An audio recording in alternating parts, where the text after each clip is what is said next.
কি ঠান্ডা রে। সালাম দাও গাইস দেখতে। আসসালামু আলাইকুম গাইস। গাইস এত ঠান্ডা।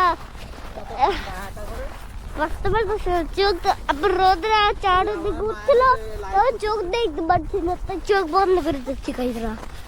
আবু উল্লে বলে আম পাপা এখন চোখ খুলো, পাপা তোমাকে ছায়া দিছি।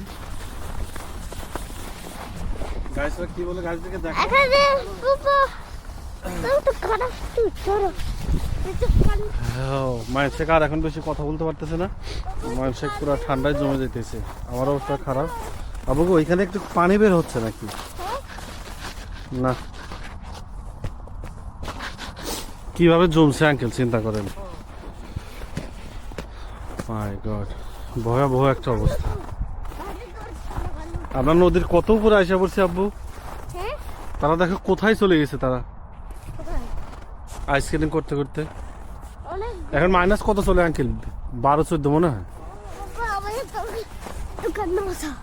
এখন ওর কিভাবে কান্দে উঠাবো বাবা? সে এখন আমার একটু কান্দে উঠাতে চায়। আমরা হাঁটার জন্য আছি তো মনি, আমরা হাঁটি হাঁটো। দাঁড়া, মানুষ এখন কান্দে উঠে যাবে, তাহলে পাপা হাঁটবো কিভাবে বলো?